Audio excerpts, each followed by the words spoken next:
For nearly 2 decades, the virtual world has consisted of online interactive games, such as Grand Theft Auto or World of Warcraft, death and destruction at every turn. But the virtual world is a very different place today. In fact, INSEAD even opened a virtual campus about a year ago, and the man behind it all is Professor Miklos Savary. He is also the new Dean of Executive Education. Good to see you. Thanks for inviting me, Sherry. I guess my first question is, how did we get from Grand Theft Auto and World of Warcraft, which I guess are still around, to a campus? I mean, we've gotten more mainstream. What's some of the history behind this move? At the beginning, these virtual worlds have attracted a lot of people who just wanted to hang around and just had a lot of time on their hands and they just wanted to entertain themselves. A big change has happened when these virtual worlds decided to give ownership of the digital assets that these people develop in these virtual worlds, which created a very interesting and thriving economy. When ownership rights were implemented, people started to develop, digital clothes, digital spaces, armchairs and lights and rooms and houses. And because there was ownership, they started to trade these things. So now we are talking about a thriving economy where people are not just going to chat, but they also go to shop, indeed, and they go to bars, which can actually generate some revenues from their visits. So, the ownership really created an environment which is very similar to the real world in the sense that people kind of come up with their own projects, and you can find any kind of activity, literally any kind of real world activity, you can find it in the virtual world. So here you are in a big city, I think it's New York, and you are in a big store sitting on the ground. It's a shoe store, actually. Okay, a shoe store where you would have been given some money, and the inside feels very much like a real shoe store. And then you walk away with the shoes that you have just purchased. So there's an economy going on here. Are they using tiddlywinks or real money? Well, actually, for all practical purposes, the virtual money that you find in these economies is real money. There is an exchange rate, and people earning virtual money in, say, Second Life can exchange it for real dollars in the real world. And we are talking about an economy that is almost like $500 million, real dollars, in size. Globally, a year. Yes. I can see maybe, if you forgive the pun, a little bit of a new world opening up and maybe new job opportunities. I mean, just in terms of dealing with people socially or psychologically, it could create a whole new range of medicine.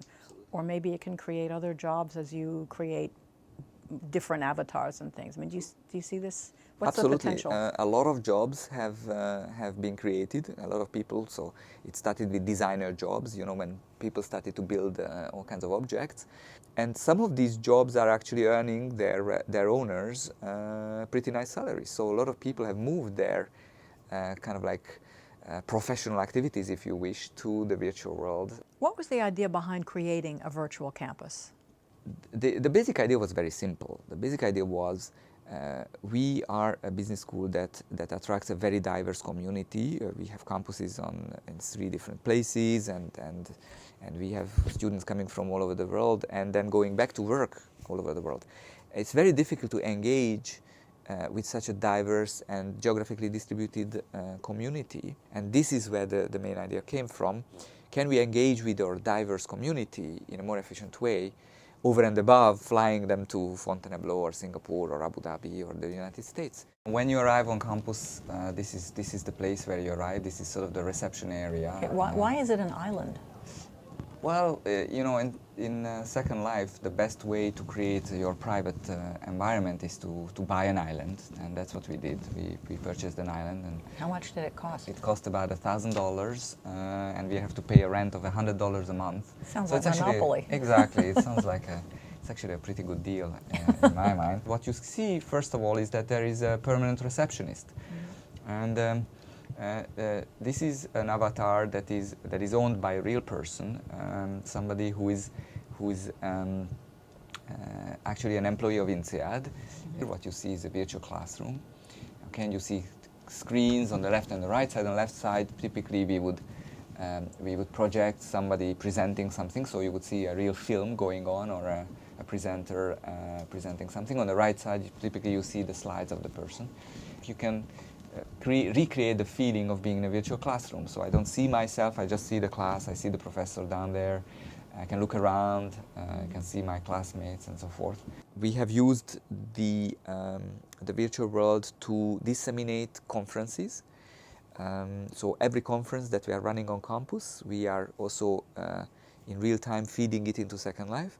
And that what it allows us to do is all the people who couldn't make it physically to the conference, they can still in real time participate in the conference. They can ask questions, they can hear the speaker, they can see their slides. And they have their own little avatar sitting there. And exactly, they have the only constraint is they have to set up their avatars and then they have to log in and sit in this virtual classroom. The experience of teaching even is very, very similar to the experience of teaching in a real classroom where you have a bunch of people in front of you, you have to worry about your technology, and you have to make sure that your slides are coming in the right order and that sort of stuff.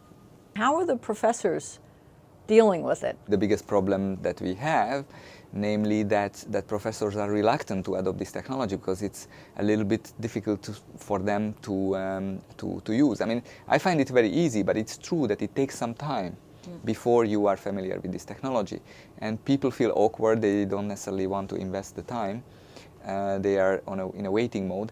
And that is probably the biggest hurdle for the adoption of virtual worlds, not just necessarily for us, or for businesses, but also for the wider public. What else can we see on campus? So this is sort of this bar where people can sit, they can chat, they can put some music on. We have a radio, you can see this old radio here. The whole point is for people to have this environment of relaxation and having a good time. And what can you do about the psychological environment? What if you spend too much time in the virtual world and begin to withdraw from the real world? That's true, and I think that we can hear plenty of examples about on these kind of situations where somebody has gotten completely addicted to the virtual world, has disengaged from his or her real world activities, and this was not preferable. What is the real advantage of these virtual worlds is that they bring to life the current internet. The current internet is very powerful as a communication medium, but the virtual world really brings it to life. So this is another environment that has got its dangers, obviously. But it has also plenty of opportunities, because if you think about it, a lot of people who would be excluded from traditional societies for a variety of reasons. And during my research, I have discovered a lot of genuine friendships in this virtual world between people who would have never been able to meet. Some of them are probably purposes that could be quasi-legal or objectionable from some point. Let me talk a little bit about the downside. What happens with things like pornography, or, I mean, certainly that must exist. How do you Yes. police it without restricting it too much? Right.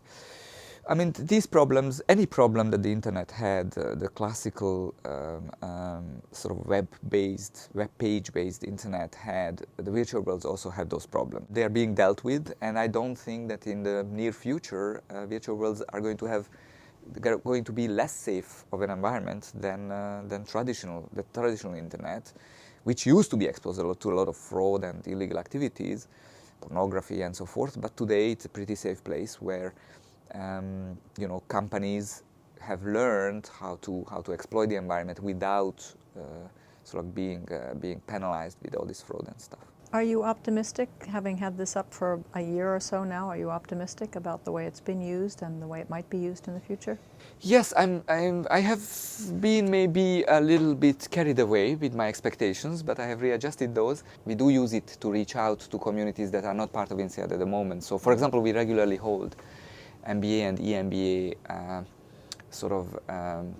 information sessions where people who are considering applying to the campus do get information. And then our hope is in the swine flu, because if swine flu is going to break out and we have to lock down the campus, this virtual campus might be one of the ways to actually save the business. And there's no swine flu in the virtual No world? swine flu whatsoever. Right.